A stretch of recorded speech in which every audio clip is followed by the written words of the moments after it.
हे अर्जुन, जिस भावना, जिस नियत से मनुष्य कर्म करता है, उस नियत के कारण एक ही कर्म किसी के लिए पाप बन जाता है तो किसी के लिए पुण्य बन जाता है।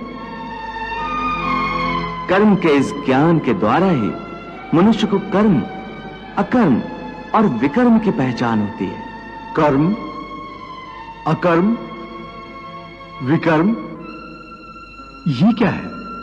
हे अर्जुन, मनुष्य जब निष्काम भावना से कर्म करता है तब उस कर्म का फल उसे नहीं भोगना पड़ता, इसलिए वो अकर्म हो जाता है। कर्म उसे कहते हैं जो सकाम भाव से फल की इच्छा से किया जाता है। उसका फल कर्म के अनुसार अवश्य मिलता है, अच्छे कर्म का अच्छा और बुरे का बुरा। और विकर्म? असत्य, कपट, हिंसा आदि अनुचित और निषिद्ध कर्म विकर्म है। पार्थ, जैसे सूर्य उदय होते ही रात का अंधकार नष्ट हो जाता है, वैसे ही ज्ञान का प्रकाश अज्ञान के अंधकार को नष्ट कर देता है। फिर मनुष्य परमात्मा की ओर जाने वाले मार्ग से कभी भटकता नहीं, विचलित होता नहीं। ज्ञान का साक्षात्कार होने के कारण मनुष्य जान जाता है कि एक ही कर्म पुण्य कैसे बनता है और वही कर्म पाप कैसे बन जाता है। तुम कहते हो कि एक ही कर्म पुण्य भी हो सकता है और पाप भी? वो कैसे? मैं बताता हूं पार्थ। उदाहरण के तौर पर एक कर्म को लो। एक मनुष्य ने दूसरे मनुष्य की हत्या कर दी है, तो मुख्य कर्म क्या हुआ? हत्या करना। परंतु यही कर्म पुण्य भी हो सकता है और पाप भी। वो कैसे?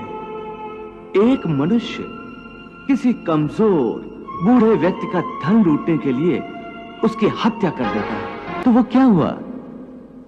निश्चय ही वो पाप है।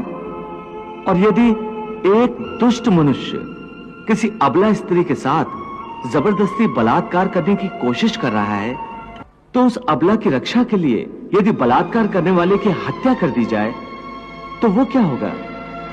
ये तो स्पष्ट है कि किसी निसहाय अबला की रक्षा करना पुण्य होगा।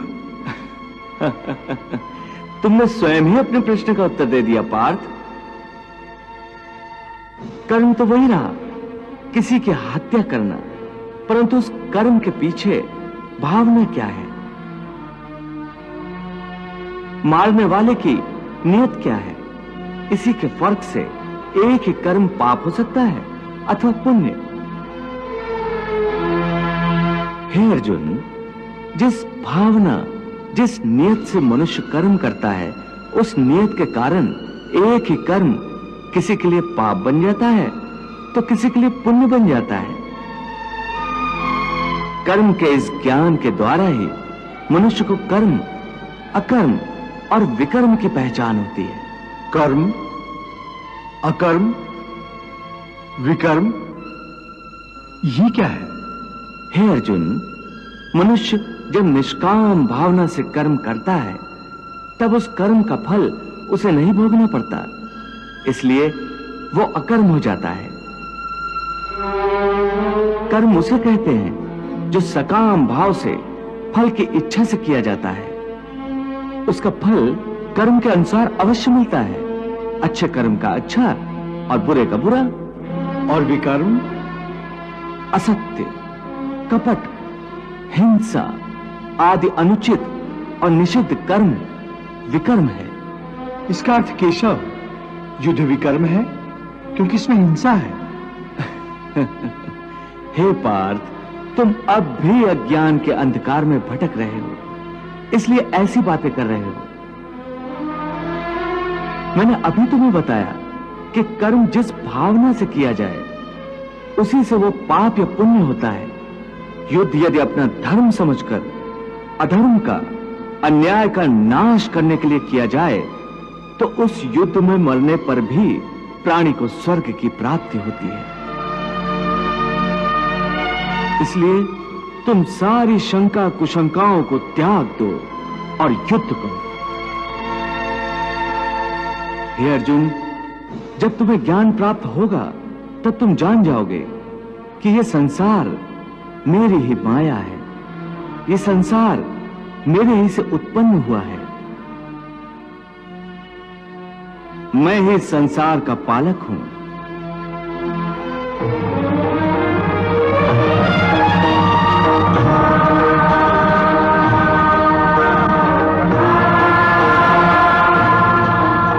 और मैं ही संसार का संहारक हूं।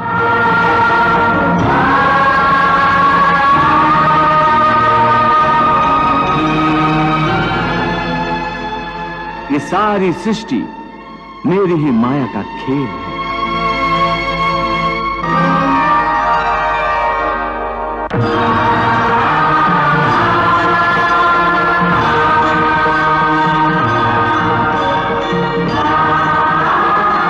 हे केशव, इस माया के संसार का रूप क्या है?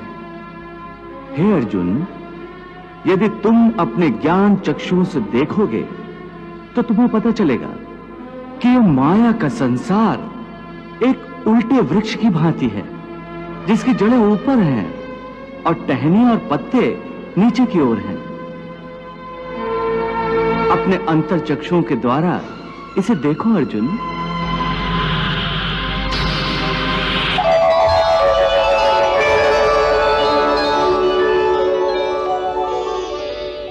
हे केशव, मैं संसार वृक्ष को देख सकता हूं। इसकी जड़ें ऊपर हैं और तुमसे निकली हैं।